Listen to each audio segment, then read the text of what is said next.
सभी का फिर से स्वागत है। प्रभु परमेश्वर का धन्यवाद हो कि हम उनके अनुग्रह से आगे बढ़ रहे हैं, उनके वचन पर ध्यान कर रहे हैं, क्रूस कथा का आप श्रवण कर रहे हैं। प्रभु मुर्दों में से जी उठे, और न केवल मुर्दों में से जी उठे लेकिन फिर से आने वाले हैं। यूं तो हजारों आए और आकर चले गए, आएगा वो जरूर, ये पैगाम बन गया। और नक्शे कदम पर जो चला इंसान बन गया। इसलिए परमेश्वर का वचन कहता है कि उनके पुनरुत्थान से एक कहानी शुरू हुई है। वे फिर आने वाले हैं, अपने लोगों को अपनी महिमा में लेंगे और हर मनुष्य का न्याय करेंगे। सो कहानी शुरू होती है, और अगर शुरू से आप उस कहानी में सहभागी हो गए तो फिर आखिर आपका है, अंत आपका है, पराकाष्ठा आपकी है। इसलिए ध्यान दें और प्रभु के पुनरुत्थान पर अपने जीवन को आश्रित करें। यह दुनिया का सबसे बड़ा शुभ समाचार है। ऐसा ना हुआ, ना हो सकता है, केवल यीशु जी में संभव है। इसलिए आइए हम उनकी ओर देखें और उनकी भक्ति करें और पुनरुत्थान के लिए अपने जीवन की आशा उन पर लगाए रखें। जैसे वे जी उठे, हम भी जी उठेंगे। देखो जिंदा हुआ, ओहो जिंदा हुआ मेरा यीशु मसीह। देखो जिंदा हुआ यीशु, आज उद्धार वो लाया है। देखो जिंदा हुआ, ओहो जिंदा हुआ मेरा यीशु मसीह। देखो जिंदा हुआ यीशु, आज उद्धार वो लाया है। बंद मौत का तोड़ा है, सर पाप का कुचला है। बंद मौत का तोड़ा है, सर पाप का कुचला है।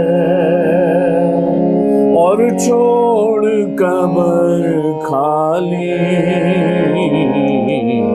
जी उठा है मेरा यीशु। और छोड़ कब्र खाली जी उठा है मेरा यीशु। जी हाँ, वो जी उठा है। वो मुझे और आपको इस जीवन का संदेश सुनाने के लिए इस धरती पर आया और मुझे और आपको जीवन की आशा में लेकर जाना चाहता है। जब स्त्रियों ने जाकर चेलों को संदेश दिया तो चेले विश्वास नहीं कर पाए और खाली कब्र देखकर वापस निराश लौट गए, ये मानकर कि उसकी लाश को कोई चुरा ले गया है। क्या हुआ हमें नहीं मालूम, हालांकि उसके कपड़े वहां पर रखे हुए थे और देह गायब थी। लेकिन मरियम मगदलीनी एक स्त्री थी जो उसके बदन को मिस करना नहीं चाहती थी। उसको कैसे भी यीशु की देह चाहिए थी। ये उसके लिए श्रद्धा और भक्ति का भाव था। तुमने उसको चुराया, बता दो मुझे, है कहाँ छुपाया, बता दो मुझे। मुझको दे दो उसे, मैं ले जाऊंगी। वो प्रभु है मेरा, वो है स्वामी मेरा, वो मेरा है, वो मेरा है, वो मेरा है, वो मेरा है। मौत से लिपटी मरियम यीशु की लाश ढूंढती रही, लेकिन उसे मिला क्या? ये आज के हमारे चिंतन का विषय है। आइए बाइबल में से देखेंगे यूहन्ना रचित सुसमाचार के 20वें अध्याय में 11 से 18 वचन में कि लाश के लिए रोती मरियम को क्या मिला। वचन से देखें। यूहन्ना का सुसमाचार 20वां अध्याय 11वां आयत से लेकर 18वां आयत तक। परंतु मरियम रोती हुई कब्र के पास ही बाहर खड़ी रही और रोते रोते कब्र की ओर झुककर दो स्वर्गदूतों को उज्जवल कपड़े पहने हुए, एक को सिराने और दूसरे को पैताने बैठा देखा, जहाँ यीशु का शव रखा गया था। उन्होंने उससे कहा, हे नारी, तू क्यों रोती है? उसने उनसे कहा, वे मेरे प्रभु को उठा ले गए और मैं नहीं जानती कि उसे कहाँ रखा है। यह कहकर वह पीछे मुड़ी और यीशु को खड़े देखा, पर ना पहचाना कि यह यीशु है। यीशु ने उससे कहा, हे नारी, तू क्यों रोती है? किसको ढूंढती है? उसने माली समझकर उससे कहा, ये महाराज, यदि तूने उसे उठा लिया है तो मुझे बता कि उसे कहाँ रखा है और मैं उसे ले जाऊंगी। यीशु ने उससे कहा, मरियम। उसने पीछे मुड़कर उससे इब्रानी में कहा, रब्बुनी, अर्थात यीशु ने उससे कहा, मुझे मत छू, क्योंकि मैं अब तक पिता के पास ऊपर नहीं गया, परंतु मेरे भाइयों के पास जाकर उनसे कह दे कि मैं अपने पिता और तुम्हारे पिता और अपने परमेश्वर और तुम्हारे परमेश्वर के पास ऊपर जाता हूँ। मरियम मगदलीनी ने जाकर चेलों को बताया, मैंने प्रभु को देखा और उसने मुझसे ये बातें कही। तो हमने पिछले अंक में देखा था कि कैसे दूत ने स्त्रियों को संदेश दिया, लेकिन स्त्रियों ने संदेश को मौत का संदेश बनाकर चेलों को सुनाया। उसकी लाश नहीं मिलती, हमें नहीं मालूम क्या हुआ।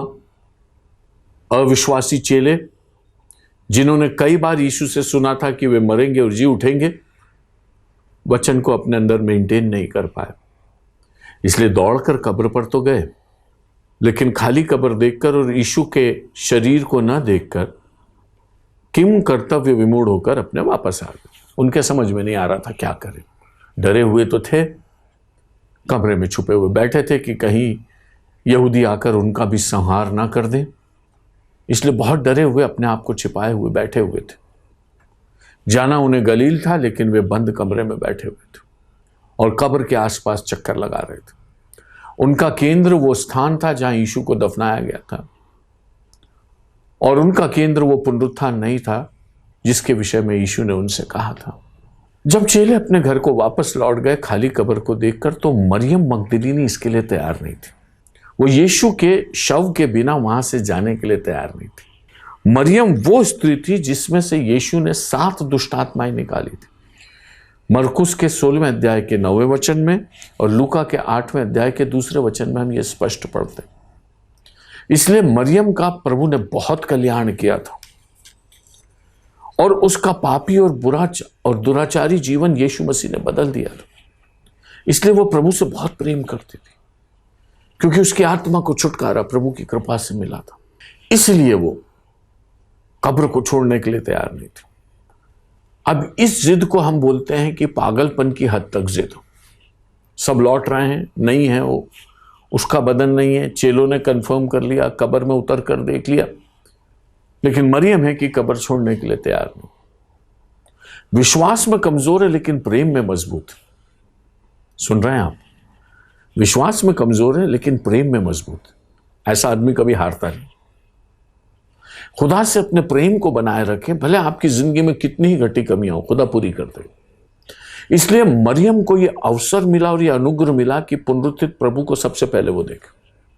अभी तक समाचार मिला था, अभी तक दूतों से संदेश मिला था, अभी यीशु किसी से भी नहीं मिले थे उनमें से। पुनरुत्थान का संदेश था, लेकिन यीशु से मुलाकात नहीं थी। देखिए ये फर्क था। सो मुलाकात कहां से शुरू होगी? अभी बहुत सारी मुलाकातें होनी है। बंद कमरे में भी यीशु को मिलना है, एमाउस के मार्ग पर भी मिलना है, अन्य स्थानों पर भी लोगों से मिलना है। पुनरुत्थान जो है वो डंके की चोट पे हुआ, कोई छुपा हुआ काम नहीं था। लेकिन दर्शन कहां से प्रारंभ होगा? यीशु ने कहा गलील में मिलूंगा। सबसे पहले तुम मुझे देखोगे तो गलील में देखोगे। इसलिए यहूदिया में मैं तुम्हें दर्शन देना नहीं चाहता। लेकिन ये चेलों का अविश्वास था जो गलील में न पहुंचने से पहले ही प्रभु ने उनको दर्शन दे दिया, क्योंकि वो दयालु है, कृपालु है, मनुष्य की कमजोरी को समझता और जानता है, और उसका दिल हमारे दिल के साथ रोता है। इसलिए वो हमारे साथ चलता है, हमारी कमजोरी में भी वो हमसे प्यार करता। मरियम कब्र के पास खड़ी रही और झुककर झांकती रही और देखती रही। बाहर देखती जाती थी, झांकती जाती थी, बाहर देखती जाती थी, झांकती जाती थी। तब उसने दो दूतों को देखा और उन्होंने उससे कहा, 13वें वचन में दूतों ने कहा, हे नारी तू क्यों रोती है? उसने उनसे कहा, वे मेरे प्रभु को उठा ले गए और मैं नहीं जानती कि उसे कहां रखा है। अब दूतों को वो मौत का संदेश दे रही। दूत स्वर्ग से उतरे हैं जीवन का संदेश देने के। दूत बार बार कब्र के आसपास घूम रहे हैं ताकि प्रभु के विश्वासियों को संदेश दे कि वो जी उठाएं। ये स्त्री ऐसी है जो मौत का संदेश दूत को दे रही और दूत से कह रही है, मेरा प्रभु चोरी हो गया है, मुझे नहीं मालूम कहां है। और वो जब दूतों से बात कर रही थी, इससे पहले कि कोई दूत उन्हें जवाब दे, परमेश्वर ने खुद इंटरवीन किया। परमेश्वर पुत्र खुद आ गए। इसलिए दूतों ने कुछ बोलना आवश्यक भी नहीं समझा, क्योंकि यीशु जी वहां पर थे। दूत उन्हें पहचानते थे, वो स्त्री उन्हें नहीं पहचानती थी। इसलिए यहां पर लिखा है, यह कहकर वो पीछे मुड़ी और यीशु को खड़ा देखा, परंतु नहीं पहचाना कि यीशु। यीशु प्रकट हो गए। उसका रोना देखकर, उसका कल्पना देखकर, उसको कब्र का ना छोड़ना देखकर यीशु द्रवित हो गए। इतना प्यार वो अपने प्रभु से करती थी। वो जीवित प्रभु से मिलने की आशा नहीं करती थी, लेकिन वो लाश से जुदा होने की भी आशा नहीं करती। क्या करेगी अगर उसका बदन उसे मिल जाएगा तो? क्या वो अपने घर एक लाश ले जाएगी या उसे कोई दूसरी कब्र में रखेगी जो सुरक्षित होगी? हमें नहीं मालूम उसकी योजना क्या है, लेकिन उसे हर शर्त पर यीशु का बदन चाहिए। अब पुनरुत्थित यीशु पीछे खड़े हैं और उससे बात कर रहे हैं। लेकिन मजेदार बात यह है कि वो उन्हें देख रही है लेकिन पहचान नहीं पा रही। और ये मुझे और आपको समझना है कि वे जो रोते हैं, कलपते हैं, दुखी हैं, पीड़ित हैं, परमेश्वर के भूखे और प्यासे हैं, परमेश्वर प्रकट हो जाते हैं, लेकिन लोगों को पता नहीं पड़ता, पहचान नहीं पाते। कितनी बार आपके शोक में वो आकर गए हैं, आपको पता नहीं होगा, क्योंकि आप उन्हें पहचान नहीं पाते। कभी किसी मनुष्य के रूप में, कभी किसी अज्ञात व्यक्ति के रूप में। हमें नहीं मालूम कब प्रभु हमारे टूटे हुए दिल को तसल्ली दे दे। ऐसे ही मरियम के साथ भी एक कहानी बताई जाती है। एक आदमी यीशु के लिए बहुत तड़पता था। उसने कहा, यीशु मुझे आपका दर्शन चाहिए। यीशु ने उसको एक दिन बताया, इस दिन मैं आऊंगा। वो सज धज कर अपनी दुकान पर बैठा रहा। दिन भर कभी कोई भिखारी आया, कभी कोई मांगने वाला आया, कभी कोई सहायता मांगने वाला आया। ये उनकी मदद करता रहा, लेकिन फिर भी यीशु का इंतजार करता रहा। जब शाम तक यीशु नहीं आए तो उसने कहा, प्रभु आप तो आए नहीं। प्रभु बोले, मैं 3 बार तेरी दुकान से आकर गया और मैं तुझसे मिला हूं और तूने मेरी सेवा की। यीशु कब्र के पास मरियम को दिखाई देते हैं। मरियम उन्हें पहचान नहीं पाती, लेकिन यहां पर लिखा है कि उसने माली समझकर उससे कहा, यदि प्रभु तूने उसको चुरा लिया है तो बता दे, मैं उसे ले जाऊंगा। वो उसे माली समझी कि वहां देखभाल करने वाला होगा। तब जब उसका दिल इस तरह से भरा हुआ था तो यीशु भी चुप नहीं रहे और यीशु ने उसे आवाज लेकर बुलाया, मरियम। यह आवाज उसकी परिचित आवाज थी। बार बार यीशु उसे मरियम कहकर पुकारते थे और यीशु की आवाज को वो पहचानती थी। न केवल उस आवाज को पहचानती थी, लेकिन जिस अंदाज में यीशु मरियम को बुलाते थे वो भी पहचानते थे। कितनी अंतरंग बात। क्या खुदा से इतनी निकटता हो सकती? क्या खुदा हमारे इतने करीब हो सकता है कि उसके बुलाने से हम पहचान ले कि ये तो मेरे प्रभु की आवाज़ है। जी हाँ, जब वो मनुष्य बनकर आया तो हमारे इतने ही करीब आ गया कि वो बोले और हम सुने। इस नज़दीकी को हम अपने जीवन में समझें। और यहां पर लिखा है, यीशु ने उससे कहा मरियम, और मरियम ने जवाब में इब्रानी भाषा में जैसे वो कहती थी उससे कहा रब्बूनी। और यीशु ने उससे कहा अभी मुझे मत छू, क्योंकि मैं पिता के पास ऊपर अभी नहीं गया हूं, लेकिन मेरे भाइयों से कह दो कि मैं उनके पिता और अपने पिता के पास ऊपर जाता हूं।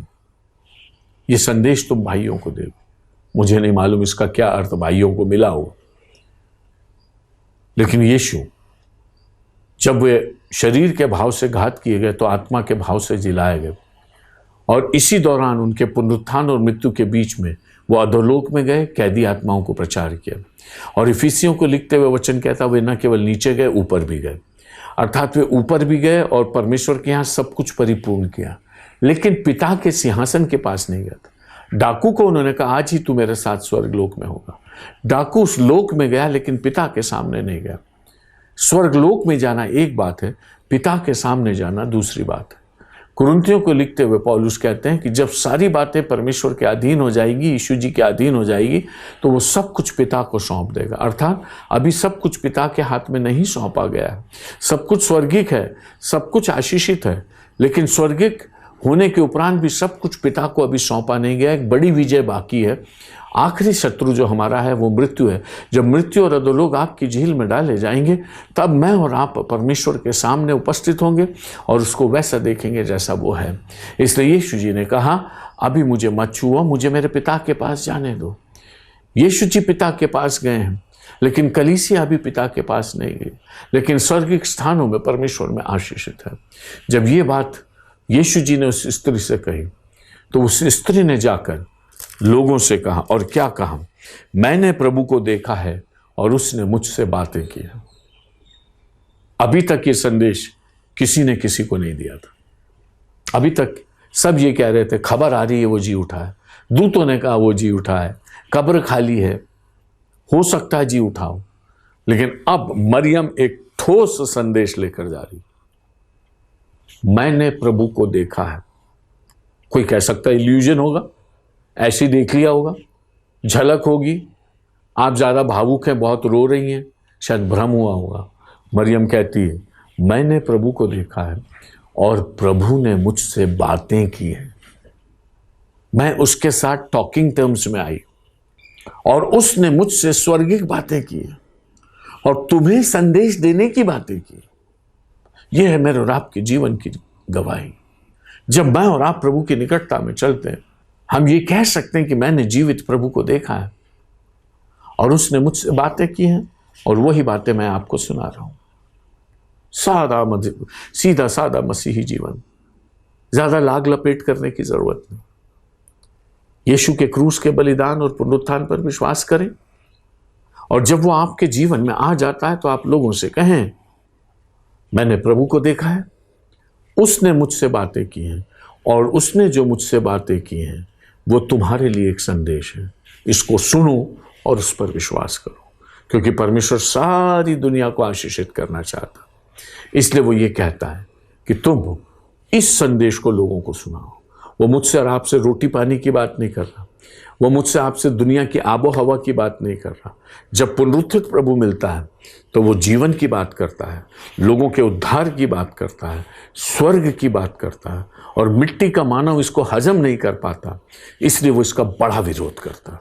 इसलिए आप इस बात का भी ध्यान रखें कि जब आत्मा की बात होती तो विरोध मत करिए। संसार तो मिट्टी का है, मिट्टी में चला जाएगा, मैं और आप सब मिट्टी में चले जाएंगे। लेकिन अगर कोई मुझसे और आपसे स्वर्ग की बात कर रहा, आनंद की बात कर रहा, तो उसको स्वीकार करें, उस पर मनन करें, उस पर ध्यान करें और परमेश्वर के आलोक में अपने जीवन को आगे बढ़ाएं। विरोध करने से, अविश्वास करने से अंधकार बढ़ेगा, लेकिन नम्र बनने से ज्योतिपुंज हमारे लिए जागृत हो जाएगा।